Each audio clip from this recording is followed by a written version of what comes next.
Picture this. You're sitting at a dinner table, not yours, a friend's house. 6 people, good wine, someone's playing Sinatra from a speaker in the kitchen. Your wife is across from you, laughing at something the host said. She looks beautiful tonight. You think, maybe we're okay. Maybe the quiet between you two is just what 27 years sounds like. Then she turns to the table, glass in hand, and says, "You know what we should do? See other people." Everyone laughs. You included. Because it's a joke. Obviously it's a joke. She looks right at you. Waiting. Okay, you say? The laughter stops. Not all at once. It drains out of the room like someone pulled a plug. Your wife's smile is still there, but it's frozen. Decorative. I was kidding, Beau. I know. You set your napkin on the table. But I'm not. That was a Saturday in February. Eugene, Oregon. The rain hadn't stopped in 6 days. Rodney Sinclair's house, his wife's birthday dinner. And that was the moment Margot Beckett realized that the man she'd been married to for 27 years had already left. He just hadn't told her yet. That man was me. My name is Beau Beckett. I'm 54 years old. I build custom cabinets for a living, kitchens, bathrooms, libraries. My shop is a converted garage off River Road. Smells like cedar and lacquer. I've never raised my voice at a dinner party in my life. Margot knew that. Everyone at that table knew that. Which is why when I said, okay, and meant it, nobody moved. Here's the thing about being the quiet one in a marriage. You don't get credit for holding back. You get trained. Every argument I walked away from, every time I swallowed something sharp to keep the peace, Margot filed it under winning. Not consciously. She wasn't cruel about it. She just got used to the pattern. I retreat, she advances. I go silent, she gets her way. 27 years of that. And she forgot something important. Silence isn't surrender. Sometimes it's just a man running out of reasons to speak. We met in 1999. She was answering phones at a dental office on Willamette Street. I came in with a cracked molar and left with her number. Married 14 months later. Lane came 14 years after that. Then Lottie 2 years behind him. For a while, it was good. Really good. Saturday mornings at the farmer's market. Sunday drives out past Fern Ridge. She'd steal fries off my plate, and I'd pretend to be annoyed. Small things. The kind you don't notice until they stop. I couldn't tell you the exact week they stopped. That's how it works. Not a cliff, but an erosion. By the time you notice the ground's gone, you've already been standing on air. The first thing to go was touch. Not the big stuff, the small stuff. Her hand on my back when she passed behind my chair. My arm around her shoulder on the couch. Those disappeared so gradually that I convinced myself it was normal. People change. Marriages settle. You hear that enough times, you start to believe it. Then came the pillow wall. I don't know who started it. Her, probably, but I'm not sure. One night, there were 2 pillows between us. Then 3. Neither of us mentioned it. It just existed, this soft barricade running down the center of a king-size bed. Like a border neither country acknowledged, but both respected. Friday nights were the exception. 9:30, like clockwork. Quick. Functional. Lights off. No conversation before, no conversation after. Like refueling a car. Necessary, mechanical, and over before either of us could feel anything about it. I told myself that was enough. For years, I told myself that was enough. Then my father died. Lenore Ives wasn't the kind of man who gave advice. He was a retired electrician from Springfield who watched Jeopardy every night and kept a vegetable garden that was the envy of the block. But the last time I saw him, 3 days before the stroke, he said something that I'm still carrying. We were sitting on his porch. He looked at the street, not at me. Beau, you ever notice how some men die twice? Once when their heart stops, and once, years earlier, when they stop expecting anything to change. I didn't answer. He didn't need me to. He was gone by Thursday. 78 years old. Massive stroke in the garden, house still running. My mother had died when I was 19, so it was just me and the arrangements and a silence that had actual weight to it. Margot came to the funeral. She wore black. She held my arm. She said the right things. But that night, back home, she turned on the TV and asked if I'd remembered to call the plumber about the upstairs leak. Stay with me here. Because that question, about the plumber, that's when something shifted. Not anger. Not sadness. Something quieter. Like a lock clicking open in a room I'd forgotten existed. I started going to a diner. Dottie's, off the highway past Coburg. Open 24 hours, orange booths, coffee that tasted like it had been on the burner since the Clinton administration. The waitress, Brenda, 60-something, no nonsense, knew my order by the third visit. 2 eggs, wheat toast, black coffee. I'd sit in the corner booth from 10 p.m. until midnight, watching semis pull in and out of the lot.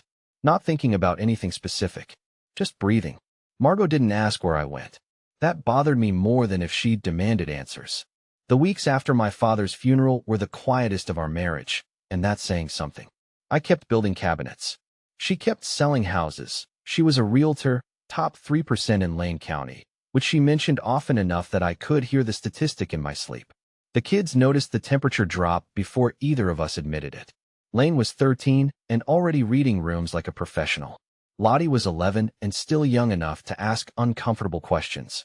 Dad, are you sad because of Grandpa? Yeah, Bug. That's part of it. What's the other part? I didn't answer that one. Then came Noreen. Margot's mother had never liked me. I want to be fair about this. She hadn't liked me from the very first handshake in 2001, and she'd been consistent about it for 27 years. That's almost admirable. Noreen Dunlap was a retired school principal from Medford who treated opinions like verdicts and visits like inspections. She arrived 3 weeks after my father's funeral. Didn't call ahead. Just showed up with 2 suitcases and a look that suggested she'd already assessed the marriage and found it substandard. Margot tells me you've been distant, she said, hanging her coat in the hallway like she owned the hook. I buried my father 3 weeks ago. I understand grief, Beau. What I don't understand is using it as an excuse to neglect your wife. I walked to my shop and sanded a drawer front until my knuckles were raw. Didn't come inside until she'd gone to the guest room. Here's what Noreen did. She didn't attack directly. She was too smart for that. She sat with Margot every evening on the back porch, wine in hand, speaking in that careful voice principals use when they're building a case. I'd hear pieces through the kitchen window. You deserve someone who shows up emotionally. Has he always been this cold? Or is this new? Your father would have never treated me like furniture. Each sentence was a brick. Noreen was building a wall between me and my wife, and Margot was handing her the mortar. The distance accelerated. Monday, I came home from the shop, said hello. Margot looked up from her laptop, said, hey, without eye contact, went back to typing. Tuesday, Lottie had a choir concert. Margot sat 3 rows ahead of me. Didn't save a seat. Wednesday, I suggested we drive up to Silver Falls on the weekend. Sounds nice, she said. Saturday came. She had an open house. Never mentioned the trip again. Thursday, Noreen made dinner. Set 5 places at the table. Didn't set mine. Oh, she said when I walked in. I thought you were eating at that diner again. I wasn't. But I grabbed my coat and drove to Dottie's anyway. That's where I was sitting when Rodney called. Beau, you all right? Cheryl wants to know if you guys are coming Saturday. Yeah, we'll be there. You sure? Margot told Cheryl things were complicated. I looked at my reflection in the diner window. A 54-year-old man in a flannel shirt, holding a phone over cold eggs. They're not complicated, Rodney. They're just honest. Saturday arrived. The dinner party. The joke that wasn't a joke. After I said what I said, I know. But I'm not. The table sat in silence for about 4 seconds. Felt like 40. Rodney's wife changed the subject to something about a new restaurant downtown. Margot laughed too loud at nothing. I finished my wine. In the car going home, she didn't speak until we pulled into the driveway. What was that? What was what? You humiliated me, Beau. I turned off the engine. Rain on the windshield. You told a table of our friends we should see other people. I agreed. How is my answer the problem? Because you weren't supposed to agree. There it was. She didn't want to see other people. She wanted me to panic. To grab her hand and say, don't even joke about that. She wanted proof that the quiet man in the corner still needed her. And when he didn't provide it, when he said, okay, like she'd suggested changing the channel, she realized the game she'd been playing for years had ended without her noticing. I've been agreeing with you for 27 years, Margot. This time you just didn't like what I agreed to. She went inside, slammed the bedroom door. The pillow wall that night was 6 pillows deep. The next morning, Noreen was on the phone with Margot before I'd finished my coffee. I could hear her voice through the wall, not the words, the tone. That rising, indignant rhythm that meant she was drafting a verdict. Margot came downstairs with red eyes. My mother thinks we need counseling. Your mother thinks I need correcting. There's a difference. She's trying to help. She's been trying to help for 27 years, Margot. How's it working? Margot's face did something I'd only seen twice before. It crumpled. Not the strategic tears, not the cold silence. An honest crack. She sat down at the kitchen table and put her head in her hands. Part of me wanted to go to her. The old part. The retreating part.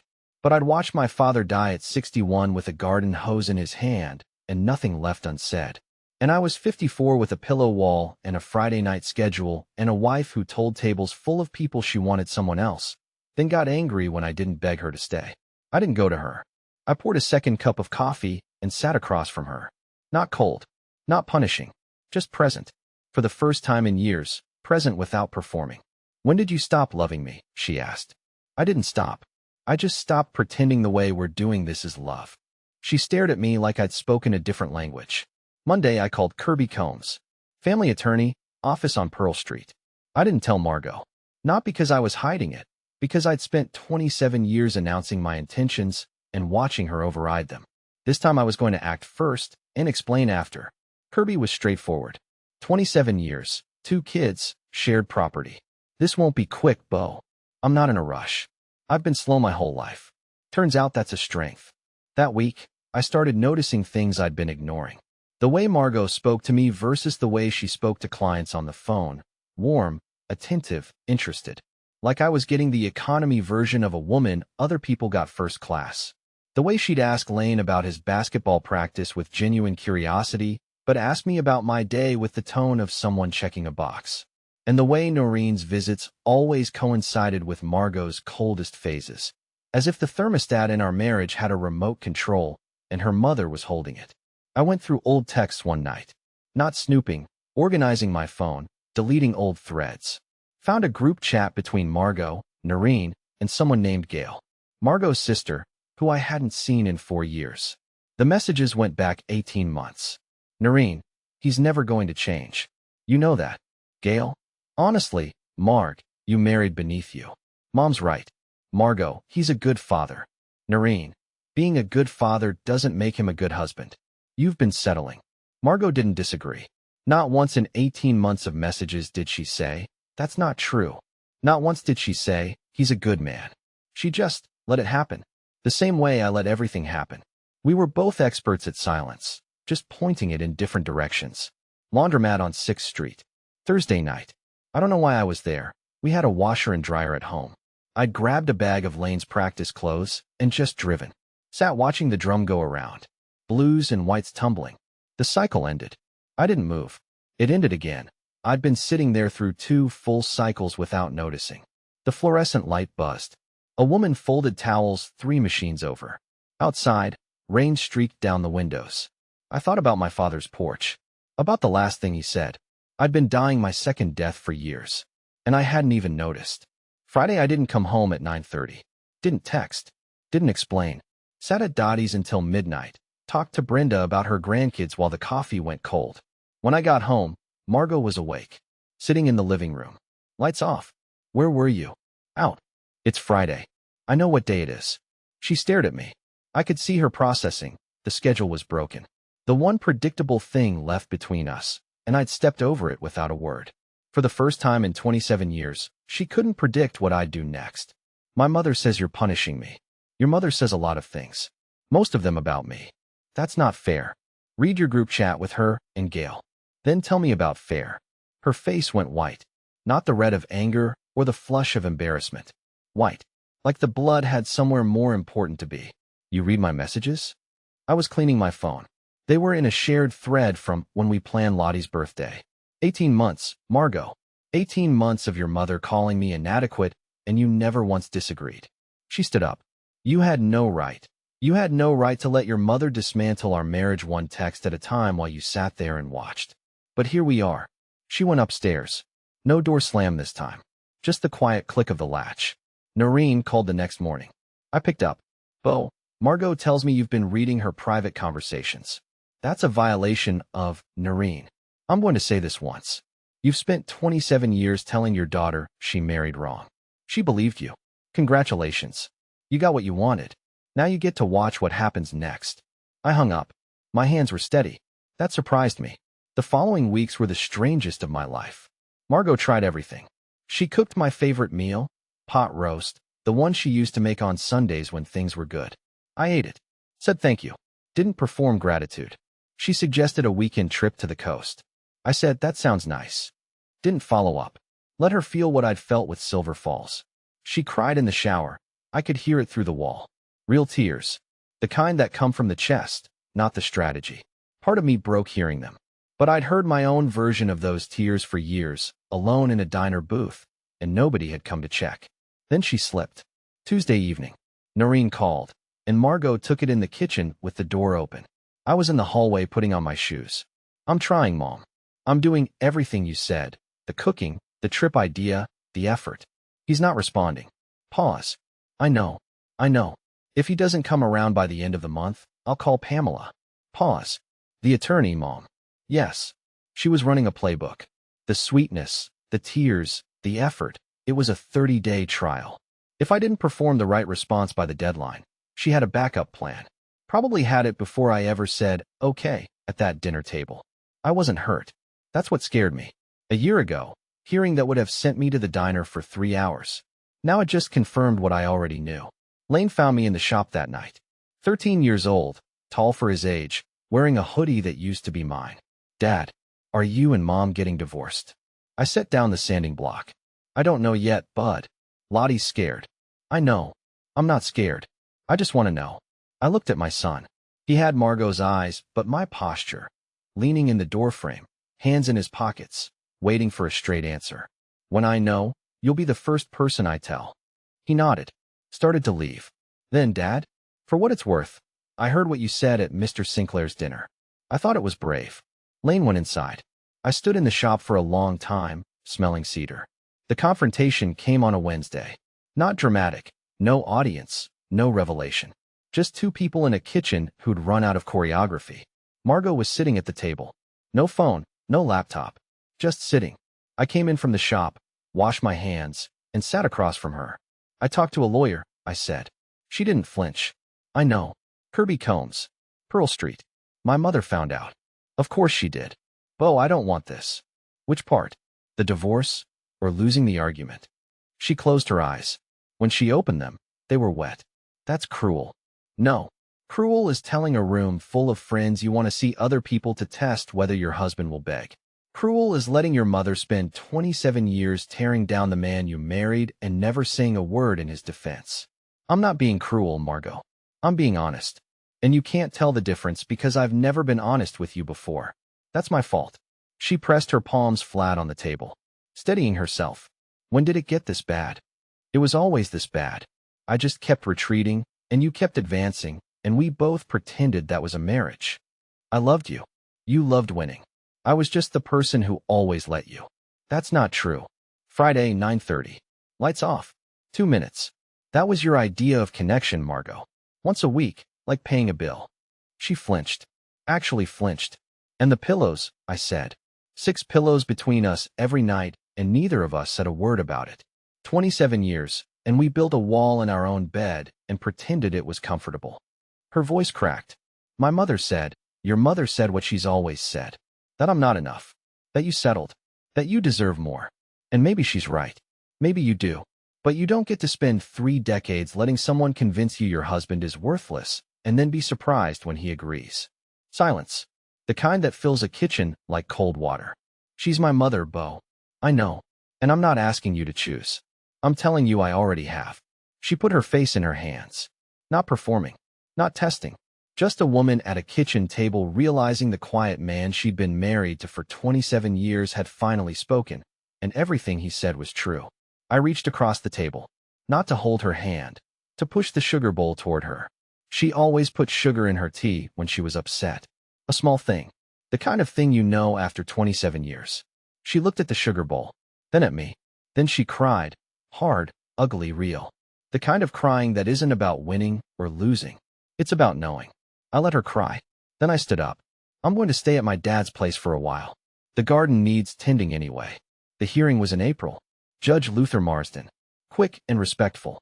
Margot and I sat on opposite sides of a courtroom that smelled like floor wax. Kirby handled the details. Noreen wasn't there. Margot had asked her not to come. That was the first thing Margot had done in years that surprised me. We split things fair. She kept the house. I kept the shop. Lane and Lottie went back and forth. 2 weeks here, 2 weeks there. Not ideal, but honest. I moved into my father's place in Springfield. Fixed the porch rail he'd been meaning to get to. Planted tomatoes where his tomatoes had been. Sat on his chair in the evenings and watched the street go dark. Brenda at Dottie's said I looked different. Lighter, she said. Like you put something down. 3 months later, Margot called. Not about the kids, not about logistics. I told my mother she can't talk about you anymore.